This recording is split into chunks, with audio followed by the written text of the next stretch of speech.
आता मुलांनो, उजाड उघडे मारा नाही या कवितेचा पुढचा भाग आज आपण बघणार आहोत. कवित्री आहेत ललिता गाडगे. त्यापूर्वी आजचा सुविचार जाणून घेऊया.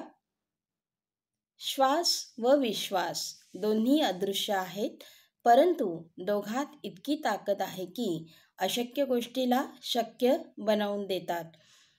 मुलांनो, आपण श्वासाशिवाय राहू शकत नाही, जो आपल्याला अतिशय आवश्यक आहे. आणि विश्वास ही अशी गोष्ट आहे की जी दोन्ही या गोष्टी अदृश्य जरी असल्या तरी त्यांच्यामध्ये एवढी ताकद आहे की ते अशक्य गोष्टींना शक्य बनवून देतात. श्वास तुम्हाला माहिती आहे, पण कोणावर आपण जेव्हा विश्वास टाकतो तर हा विश्वास आपल्याला दिसत नसतो, पण आपण त्या विश्वासावरच कामं करत असतो. म्हणून या दोन्ही गोष्टींना तुम्हाला लक्षात घ्यायचं आहे. कवितेला सुरुवात करूया. या कवितेचे आपण सुरुवातीचे 4 कडवे बघितले होते. आज आपल्याला शेवटचे 2 कडवे बघायचे आहे. कवित्रींचा परिचय आपण मागच्या कवितेत केलाच होता. सुरुवात केली जेव्हा की वसंत ऋतू आला की निसर्ग सौंदर्याने मोहरतो. वसंत ऋतूच्या आगमनामुळे सृष्टीत झालेले बदल या कवितेमध्ये मनोवेधक शब्दात व्यक्त झाले आहेत, हे आपल्याला माहीतच आहे. आणि वसंत ऋतू म्हणजे स्प्रिंग ऋतू आपण पाहिला होता, स्प्रिंग सीझन. आणि याच्यामध्ये जे सृष्टीत बदल होतात, झाडांमध्ये झुडपांमध्ये जे बदल होतात, सुंदर असे फुलं पानं आपल्याला निसर्गामध्ये दिसतात, त्याचं वर्णन या कवितेमध्ये कवित्रींनी केलेलं आहे. आता आपण आतापर्यंत जी कडवी पाहिली त्याचा अर्थ थोडक्यात पुन्हा एकदा समजून घेऊया. वसंत ऋतूचे स्वागत करण्यासाठी दिशादिशात रंग उधळले आहेत. भगभगीत रखरखीत नि कोरडी झालेली सृष्टी आज वसंत ऋतूचा नजराणा घेऊन आलेली आहे. दाट पोपटी रंगाची वस्त्रे घालून लिंबाचे झाड लचकत मुरडत आले आहे. लिंबोणी पोपटी रंगाने सजली आहे. गडद तांबड्या फुलांचे डूल कानात घालून नागफणी सजली आहे. आता पुढच्या कडव्याचा अर्थ बघूया. वडाचे झाड सर्वांगावर लुसलुशीत कोवळी पाने लेऊन गुंग होऊन झुलते आहे, तर घाणेरीचे झुडूप 2 रंगांचा दुपट्टा ओढून नटून थटून उभे आहे. पिंपळाची झळझळीत तेजस्वी तसळसळ करीत असलेली पाने मऊ मृदू कोमल मोरपिसांसारखी चमकत आहेत आणि पाणंदीच्या अरुंद वाटेवर लाल कळ्यांनी लगडलेले सांबराचे रोप स्वागतासाठी उभे आहे. इथपर्यंत आपण कवितेचा अर्थ समजून घेतला होता. आता पुढच्या कवितेला सुरुवात करूया. आता त्यापूर्वी एक गोष्ट मी तुम्हाला सांगते की हा जो वृक्ष आहे इथे आलेला, किंवा याला आपण वसंत ऋतूला समल असं म्हणतात हिंदीमध्ये. तर याचं वर्णन हिंदी कवित्रींनी खूप छान केलेलं आहे. पत्ता नहीं एक फूल हजार, क्या खूप छाई है समल की बहार.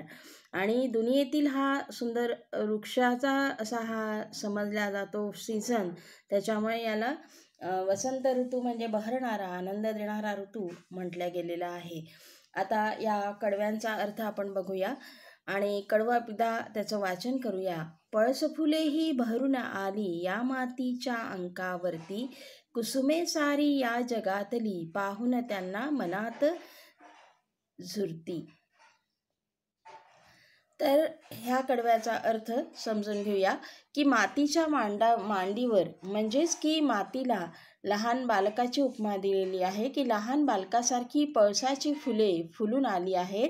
या सृष्टीतील या विश्वातील सर्व फुले पळस फुलांचा बहर पाहून मनात झुरत बसली आहेत.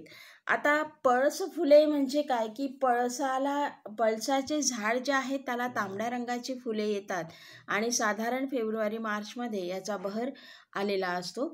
तर या वसंत ऋतू आल्यामुळे ही पळसाची फुले फुलून आली आहेत आणि जणू काही लहान बालकाच्या मांडीवर ती फुले अशी शोभून दिसत आहेत. मातीच्या मांडीवर ही फुले शोभून दिसत आहेत आणि या विश्वातील सर्व फुले पळस फुलांचा बहर पाहून मनामध्ये झुरत आहेत, त्याच्यावर जळत आहेत. पुढचं कडवं. आंब्याच्या मोहरातून आली कोकिळेची सुरेल तान, उजाड उघडे माळ रानही गाऊ लागले वसंत गान. वसंत ऋतू आल्यामुळे आंब्याचे झाड मोहरले आहे, त्याला फुलोर आला आहे.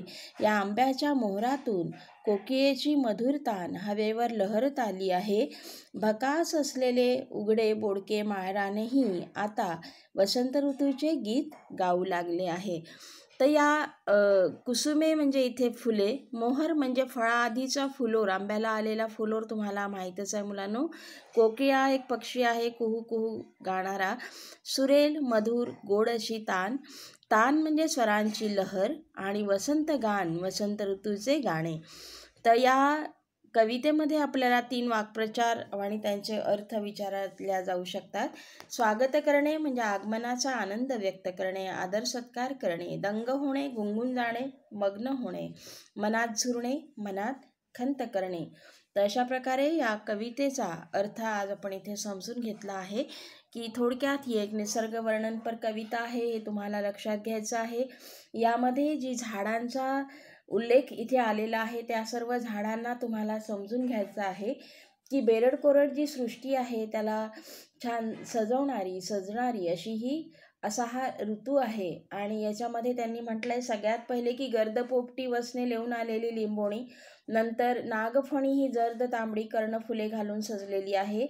आता वड हा लुसलुस पाने अंगोपांगी घेऊन दंग झालेला आहे, आणि दुरंगी 2 रंगीच्या चुनरीत उभी असलेली घाणेरी याचा उल्लेख इथे आलेला आहे. नंतर पिंपळ पाने सहसह झळझळ करणारी आहे आणि मोर पिसापरी मऊ मुलायम आहेत. नंतर सांबर लाल कळ्यांनी लगडणारं असं एक झाड आहे, आणि पाणंदीवरी म्हणजे जंगलाच्या अरुंद रस्त्यावर ते स्वागतासाठी उभे आहे.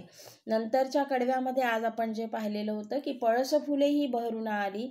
पळस फुले म्हणजेच पलासचं वृक्ष ज्याला तांबडी फुले येतात, आणि म्हणून मग कुसुमे सारी या जगातली जी सर्व फुले आहेत त्यांना पाहून मनात झुरतात आहे. आणि आंब्याचा इथे उल्लेख आलेला आहे की आंब्याचा मोहर या सीझनमध्ये येतो आणि त्याच्यातून कोकिळेची तान आपल्याला सुरेल ऐकायला येते. आणि म्हणून हे सर्व सृष्टीतले बदल कवित्रीने टिपले आहेत, आपल्याला सांगितले आहेत. आणि म्हणून कवित्री म्हणते की उजाड उघडे माळरानही आता या सर्व बदलांमुळे गाऊ लागले वसंत गान. वसंत ऋतूचं गाणं ही सृष्टी जणू काही गात आहे असं तिला म्हणायचं आहे. तर याच्यामध्ये जे शब्दार्थ आले आहेत ते इथे मी तुम्हाला दिले आहेत, ते तुम्हाला पुन्हा वहीत लिहून घ्यायचे आहेत, अर्थ समजून घ्यायचे आहेत.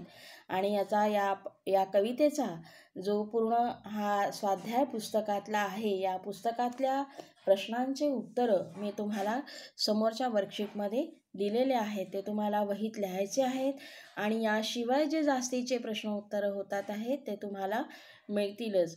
तर आता हे तुम्हाला वहीमध्ये कविता लिहायची आहेत, ही प्रश्नोत्तरं लिहायची आहेत, शब्दार्थ लिहून घ्यायचे आहेत अशा तऱ्हेने. आणि लेखन हे तुम्हाला नक्कीच करायचं आहे की ज्याच्यामुळे तुमच्या नजरेखालून हे शब्द जाणार आहेत आणि तुम्हाला लिखाणाची प्रॅक्टिस होणार आहे. तर उत्तरे जे तुम्हाला दिलेले आहे मी ते डॉक्युमेंट फाईलमध्ये दिलेले आहेत, ते बघून तुम्हाला वहीत लिहायचे आहेत. आणि या इथे ही कविता झालेली आहे. पुढचा जो पाठ असेल, कविता असेल, ती आपण पुढच्या तासिकेला बघू. धन्यवाद.